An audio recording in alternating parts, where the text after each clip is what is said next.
So very very good morning to all my dear friends. आज हम discuss करेंगे chemistry के पेपर के बारे में। ठीक है, तो इससे पहले की वीडियोस में मैंने आपको जूलॉजी का पेपर पूरे अच्छे तरीके से डिस्कस किया है। उसके इंपॉर्टेंट क्वेश्चन जो बार बार हमेशा रिपीट करके एग्जामिनेशंस में आते हैं, मैंने वो चीज़ें भी बताई हैं वहाँ पे। ठीक है, और पूरा पेपर का जो फॉर्मेट होता है, टाइम कितना होता है, कितने क्वेश्चन होते हैं, ये सारी चीज़ों के बारे में मैंने वहाँ बताया है। तो जूलॉजी के बच्चे जो है वहाँ जाकर वीडियो देख सकते हैं। अब ये मैं केमिस्ट्री का पेपर बना रही हूँ। वैसे जो ये पेपर है ना, वो सिर्फ Shri Murli Manohar town PG college का है। ठीक है, बट अगर अदर यूनिवर्सिटी से भी आप रिलेटेड हैं तो ये वीडियो देख सकते हो, बिकॉज़ जो आपका फॉर्मेट होता है ऑलमोस्ट मुझे लगता है सेम होगा। ठीक है, और फॉर्मेट जो भी हो वो तो छोड़ो, जो क्वेश्चंस होंगे मैं इनमें बताऊंगी। जो इंपॉर्टेंट क्वेश्चंस होते हैं वो तो हर जगह के लिए इंपॉर्टेंट होंगे, बिकॉज एनईपी के अकॉर्डिंग सिलेबस आपका ऑलमोस्ट सेम है। ठीक है, तो यहाँ पे जो इम्पॉर्टेंट टॉपिक हैं वो मैं डिस्कस करूँगी। ठीक, और अगर आप Shri Murli Manohar town PG college के बच्चे हैं तब तो बहुत ही अच्छा है, आपके लिए ये बहुत ही अच्छा वीडियो होगा। तो चलो वीडियो को स्टार्ट करते हैं, लेट नहीं करते हैं, लेट गेट स्टार्ट वीडियो। तो पहले मैं यहाँ पे थोड़ा सा वो बता देती हूँ आपको फॉर्मेट। ठीक है, तो बेसिकली आपके क्वेश्चन पेपर जो होगा उसमें क्वेश्चन कितने होंगे, आपके क्वेश्चन पेपर में 5 क्वेश्चंस आते हैं। ठीक है, क्वेश्चन पेपर में 5 क्वेश्चंस आते हैं। ठीक है, जो क्वेश्चन नंबर फर्स्ट होता है उसके 10 पार्ट होते हैं। ठीक है, 1, फिर 2, फिर ऐसे डॉट डॉट डॉट करके 10 तक के आपके पार्ट होंगे। ठीक है, तो ये क्वेश्चन पे कितने मार्क्स मिलेंगे आपको, यहाँ पे एक क्वेश्चन पे ना आपको मिलेंगे 3.5 मार्क्स। ठीक है, मतलब फर्स्ट वाले का 3.5 मार्क्स, फिर सेकंड वाले का भी 3.5 मार्क्स, फिर ऐसे करते करते 10th वाले का भी 3.5 मार्क्स। ठीक है, तो टोटल मार्क्स कितना होगा, 10 क्वेश्चंस हैं और एक क्वेश्चन 3.5 मार्क्स का है, तो हम इंटू कर देते हैं 3.5 से। ठीक है, तो कितना आएगा आपका आंसर, आपका क्या आ जाएगा, आपका आंसर आ जाएगा यहाँ पे 35। ठीक है, तो टोटल यहाँ पे पहले क्वेश्चन में आपको 35 मार्क्स मिलेंगे, जिसमें आपके पास 10 क्वेश्चंस होते हैं। ठीक है, देखो मैं यहाँ पे एक बार लिखा के बता रही हूँ, फिर मैं पेपर को दिखा के भी एकदम अच्छे तरीके से बताऊँगी। ठीक है, तो टेंशन मत लीजिए आप, है ना। तो फर्स्ट वाले क्वेश्चन का 10 पार्ट है, 10 अटेम्प्ट करना है हमें। एक क्वेश्चन 3.5 मार्क्स का है, तो उसके अकॉर्डिंग क्वेश्चन नंबर फर्स्ट आपका 35 मार्क्स का हो गया। ठीक है, इतना समझ में आया। उसके बाद आप क्वेश्चन नंबर सेकंड आता है। ठीक है, question number second, question number third, question number fourth और क्वेश्चन नंबर फिफ्थ।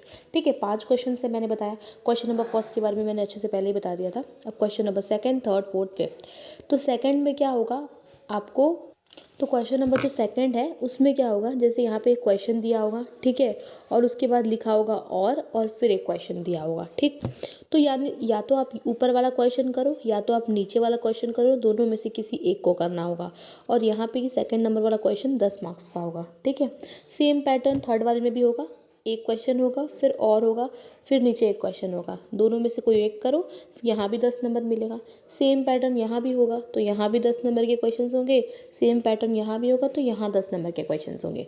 तो यहाँ पे आपका 40 मार्क्स हो गया। ठीक है, तो आपने देखा था, तो आपने क्या देखा, आपने देखा कि वहाँ पे आपको क्वेश्चन नंबर फर्स्ट पे 35 मार्क्स का था, क्वेश्चन नंबर फर्स्ट और सेकंड, थर्ड, फोर्थ, फिफ्थ को मिला के 40 मार्क्स, यानी कि आपका जो होल पेपर है वो 75 मार्क्स का होगा। और 3 घंटे आपको पेपर को सॉल्व करने के लिए दिए जाते हैं। ठीक है, तो देखो मेन जो टाइम बहुत कम है, बिकॉज़ आपको यहाँ पे 10 नंबर के 4 क्वेश्चंस अटेम्प्ट करने हैं। उसके बाद से आपका जो पहला क्वेश्चन है उसमें 10 पार्ट हैं, उसे भी आपको अटेम्प्ट करना होता है। ठीक है, तो टाइम उसके अकॉर्डिंग थोड़ा सा आपको कम पड़ सकता है, बट अगर आप अच्छे से लिखो तो वो हैंडल हो जाता है। ठीक है, मेन इसमें क्या मैनेज करना है, आपको टाइम ही मैनेज करना होता है। चलो मैं एक बार दिखा देती हूँ पेपर, तो फिर हमें और अच्छे से समझ में आ जाएंगी सारी चीज़ें। ओके, तो देखो पहला पेज कुछ इस तरीके से होगा, ये क्वेश्चन नंबर फर्स्ट है। ठीक है, ये क्वेश्चन नंबर फर्स्ट हो गया, एंड इसके 10 पार्ट हैं, यानी कि ये ए पार्ट, ये बी, ये सी, ये डी, ई, एफ, जी, एच, आई और एक और जे पार्ट होगा। ठीक है, तो 10 पार्ट हो गए आपके। तो क्वेश्चन नंबर फर्स्ट के कितने पार्ट है, बेसिकली क्वेश्चन नंबर फर्स्ट के 10 पार्ट हैं, जो कि ये पूरे क्वेश्चंस आपको अटेम्प्ट करने हैं। ठीक है, ये पूरे 10th पार्ट, यहाँ 9 दिया हुआ है, एक और है मैं दिखा दूँगी, तो वो सारा आपको अटेम्प्ट करना है। ठीक है, और ये यहाँ पे एक जो है वो 3.5 मार्क्स का क्वेश्चन है। ठीक, तो ये हो गया। यहाँ पे हम देखते हैं थोड़ा सा क्वेश्चन। ठीक है, तो तो देखो क्वेश्चन का अगर हम देखना स्टार्ट करें तो यहाँ पे पहला क्या कह रहा है, फर्स्ट पार्ट की मैं बात कर रही हूँ, right short note on electronegativity. तो मैं बता रही हूँ इलेक्ट्रोनेगेटिविटी बहुत महत्वपूर्ण है, ठीक है, बहुत ज़्यादा इंपॉर्टेंट है। इलेक्ट्रोनेगेटिविटी आपका हमेशा ही पूछता है, 10 नंबर में भी पूछ सकता है और 3.5 मार्क्स में भी पूछ सकता है, ठीक है। इलेक्ट्रोनेगेटिविटी कर लो, उसके वेरिएशंस क्या हैं, ठीक है, यानी कि अलोंग द पीरियड क्या हो रहा है, डाउन द ग्रुप क्या हो रहा है, ठीक है, और एप्लीकेशंस क्या क्या हैं, ठीक। तो ये चीज़ें आप देख लोगे अच्छे से, इलेक्ट्रोनेगेटिविटी के अंदर आता है और ये हर बार रिपीट होता है, मोस्ट इंपॉर्टेंट है। उसके बाद आपके आते हैं फॉर्मल चार्जेस। तो फॉर्मल चार्जेस ठीक ठाक है, उतना मुझे कोई ख़ास इंपॉर्टेंट लग नहीं रहा है, बट ठीक है, आप कर लेना, एक बार ही देख लेना। और यहाँ पे आता है हाइपर कॉन्जुगेशन, जो कि फिर से बहुत इंपॉर्टेंट है, ठीक है। रेजोनेंस एंड हाइपर कॉन्जुगेशन बहुत इंपॉर्टेंट है, हर बार कहीं ना कहीं डायरेक्ट इनडायरेक्ट वे से आपका ये क्वेश्चन आ ही जाता है, ठीक है। उसके बाद आपका ये जो है ये कंप्यूटर से रिलेटेड क्वेश्चन था, ठीक है, कि एक्सप्लेन कंप्यूटर कोड्स BCD और ASCII। तो ये मैं कंप्यूटर के बारे में उतना नहीं बता रही हूँ, बिकॉज़ आप कंप्यूटर का आप ये नहीं कह सकते हो कि यही चीज़ आएगा, ठीक है। उसके बाद मैं फिफ्थ की बात कर रही हूँ, explain carbocations and carbo anions with example. तो जो आपके कार्बोकटायंस हैं, कार्बोनायंस हैं, ये बहुत इंपॉर्टेंट है, ठीक है। जितने भी रिएक्टिव इंटरमीडिएट्स होते हैं, 5 है ना आपके सिलेबस में, 5 होंगे, ठीक है। कार्बोकटायन, कार्बोनायन, इसी तरीके से नाइट्राइल, फ्री रेडिकल हो गए, ठीक है। तो ये सारे आपके क्या हैं, रिएक्टिव इंटरमीडिएट्स हैं, इनको आपको अच्छे से कर लेना है एग्जाम्पल के साथ। देखो क्वेश्चन से हमें ये पता चलता है कि ये एग्जाम्पल के साथ पूछ रहा है, तो हमें एग्जाम्पल भी लर्न करना है, ठीक है। तो आप एग्जाम्पल के साथ लर्न करें, ठीक है। तो ये बहुत इंपॉर्टेंट है, जितने भी आपके कार्बोकटायन हैं, जितने भी आपके रिएक्टिव इंटरमीडिएट्स हैं, वो सारे के सारे आप कर लोगे, ठीक है। और याद रखना एग्जाम्पल के साथ, ठीक है। और उनके केमिकल रिएक्शंस भी होते हैं, उनके प्रिपरेशंस भी होते हैं, तो देख लेना एक बारी के लिए, वो भी इंपॉर्टेंट होते हैं, ठीक है। उसके बाद आपका क्वेश्चन है, ओके, सो ये फिफ्थ क्वेश्चन था, ये 6 क्वेश्चन है, ठीक है। Find out E and Z form in the following. तो ये बेसिकली नॉमेनक्लेचर का था, ठीक है, स्टीरियो केमिस्ट्री का ये क्वेश्चन है। तो स्टीरियो केमिस्ट्री में आपको बहुत तरीके से नॉमेनक्लेचर वहाँ पे आता है, ठीक है। तो सारे नॉमेनक्लेचर को सीख लेना है, DL, फिर डेक्स्टो रोटेटरी, लीवो रोटेटरी, तो वहाँ पे जितने भी नॉमेनक्लेचर हैं एक बार देख लोगे, सारा नॉमेनक्लेचर इंपॉर्टेंट है, ठीक है। एब्सोल्यूट वैल्यू वाला जो है सारा इंपॉर्टेंट है, ठीक है। उसके बाद आपका 7th क्वेश्चन है ना, 7th क्वेश्चन है एक्सप्लेन एलिमेंट ऑफ सिमेट्री। ये भी ठीक ठाक इम्पॉर्टेंट ही है, उतना कोई ख़ास नहीं है, ठीक है। उसके बाद आपका आता है 8th बेंट रूल, फिर से ये इंपॉर्टेंट है बेंट रूल, इसका एग्जांपल आप अच्छे से देख लोगे। थियरी इरिथ्रो एंड थियोडायोस्टीरियोमर्स, ठीक है, इरिथ्रो एंड थियोडायोस्टीरियोमर्स, ये भी आप देख लोगे, ये भी इंपॉर्टेंट है, ठीक है। स्टीरियो केमिस्ट्री में जो ऑप्टिकल एक्टिव कंपाउंड्स है ना, जैसे देखो स्टीरियो केमिस्ट्री में जो ऑप्टिकल एक्टिव वाला टॉपिक है, ऑप्टिकल एक्टिविटी वाला, उसे भी देख लेंगे, वो भी इंपॉर्टेंट है, ठीक है ना। एंड उसके बाद हम देख लेते हैं यहाँ पे सेकंड पेज में, ठीक है। तो ये 10th क्वेश्चंस भी देख लेंगे हम एक बारी। तो ये आपका यहाँ पे टेंथ क्वेश्चन दिया हुआ है, ये 10 क्वेश्चन दिया हुआ है, क्या दिया हुआ है, what do you mean bye P block elements, ठीक है। तो ये हमेशा ऐसे टाइप के क्वेश्चंस आ जाते हैं कि P ब्लॉक एलिमेंट्स आप क्या समझते हो, तो यहाँ पे जो कुछ भी आप जानते हो वो लिख दिया करो। इस फॉर्मेट में क्वेश्चन हमेशा आ रहा है, मैं देख रही हूँ, ठीक है, इससे पहले भी आया था, ठीक। उसके बाद देखो यहाँ पे क्वेश्चन नंबर 2 है, सेकेंड में क्या है आपका, पहला कह रहा है पोलराइजिंग पावर क्या होता है एंड पोलराइजेबिलिटी क्या होती है आयन की, इसको डिफाइन करना है। और फजान्स रूल ऑफ पोलराइजेशन, ये दोनों टॉपिक महत्वपूर्ण है, मतलब बहुत इंपॉर्टेंट है, बहुत ज़्यादा मोस्ट इंपॉर्टेंट के तौर पे ले लो आप, बहुत आते हैं, ठीक है, बहुत आता है। और या तो आप ये वाला कर लो फर्स्ट एंड सेकंड पार्ट, अगर ये आपको नहीं आ रहा है तो आप क्या करोगे, what is valence bond theory, ठीक है, एंड राइट इट्स लिमिटेशन, ये भी इंपॉर्टेंट है। MOT हो गया, VBT हो गया, वेस्पर थियरी हो गया, ये सब इंपॉर्टेंट है, ठीक है। उसके बाद यहाँ पे आपका क्वेश्चन नंबर 3 स्टार्ट होता है, ठीक। व्हाट डू यू, यहाँ पे क्वेश्चन कह रहा है what do you mean by electron gain enthalpy, explain बैंड हैवर साइकिल इन डिटेल, ठीक है। तो देखो आपके जो पीरियोडिक टेबल वाला जो चैप्टर है उसमें क्या है आपका मेरे हिसाब से 4 चीज़ें हैं जो बहुत इंपॉर्टेंट है। पहला आपका एटॉमिक रेडियस जो कि बहुत इंपॉर्टेंट है। दूसरा इलेक्ट्रोनेगेटिविटी जो कि मैंने बताया था। तीसरा इलेक्ट्रॉन गेन एंथैल्पी और आयनाइजेशन एंथैल्पी बहुत इंपॉर्टेंट है, ठीक है। तो ये सारे टॉपिक को पक्के तौर पे कर लेना है, ठीक। ये बहुत सारे इंपॉर्टेंट क्वेश्चंस हैं, ठीक है।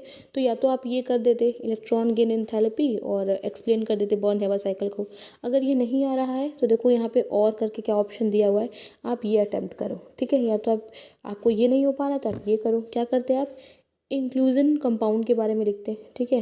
क्लेथरेट्स क्या होते हैं उनके बारे में लिखते हैं। चार्ज ट्रांसफर कॉम्प्लेक्स लिखते हैं और डाइपोल मूवमेंट के बारे में लिखते हैं। तो ये वाला जो 4th पार्ट है वो कई बार रिपीट होता है, डाइपोल मूवमेंट, ठीक है।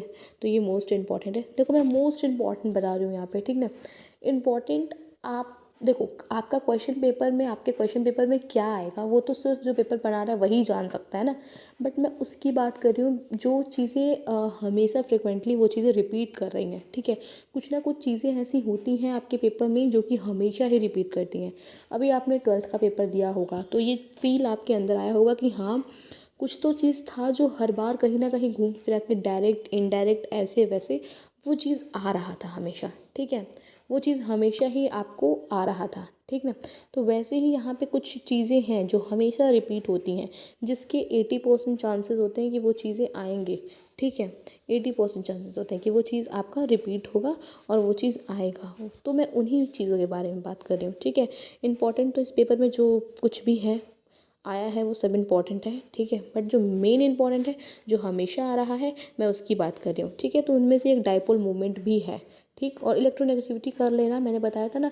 Electronegativity, electron gain enthalpy, ionization enthalpy और आपका एटॉमिक रेडियस, इनमें से हर बार कुछ ना कुछ ज़रूर आ ही जाता है, ठीक है। और एमओटी करना, एमओटी बहुत इंपॉर्टेंट है, ठीक है। इसका एग्जांपल्स देखो, मेनली आपको करने का मतलब क्या है, आपको थियरी तो यहाँ पे जो एमओटी के अंदर थियरी दिया गया वो तो करना ही है, बट कुछ एग्जांपल करके ट्राई कर लेना है, ठीक है। आपको एग्जांपल के वो पे भी तो दे सकते हैं ना कि आप ड्रॉ करो, तो उसके बेस पे भी आपको कर लेना है, ठीक है।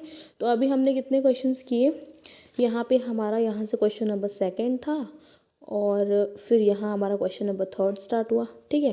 अब क्वेश्चन नंबर 4 और 5 बताना है। तो यहाँ से क्वेश्चन नंबर 4 स्टार्ट है, कह रहा है differentiate between intermediate and transition state, ठीक है। तो ये थोड़ा सा क्वेश्चन घुमा के आ गया था हमारे टाइम पे। तो या तो आप ये करो अगर आपको आ रहा है, अगर आपको नहीं आ रहा है तो आप कॉन्फर्मेशन आइसोमर्स बनाओ इथेन का, ठीक है। इन दोनों में से कोई एक करना है और 10 नंबर का है। 4th क्वेश्चन भी 10 नंबर का है और सेकंड भी 10 नंबर का था, थर्ड भी 10 नंबर का था, ठीक है। यहाँ से आपका 5th वाला क्वेश्चन स्टार्ट है। बेसिकली 5th वाला क्वेश्चन कंप्यूटर से रिलेटेड था। What is the function of MS DOS DOS and MS Windows, ठीक है। और सेकंड था give various application of computer.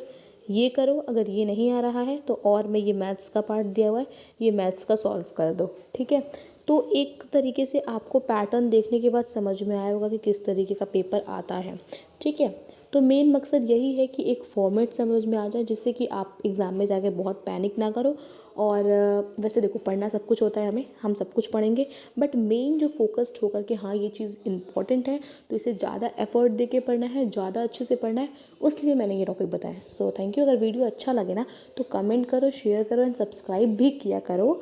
और भी ऐसी वीडियो चाहिए तो आप प्लीज़ कमेंट सेक्शन में जा कर के लिखिए।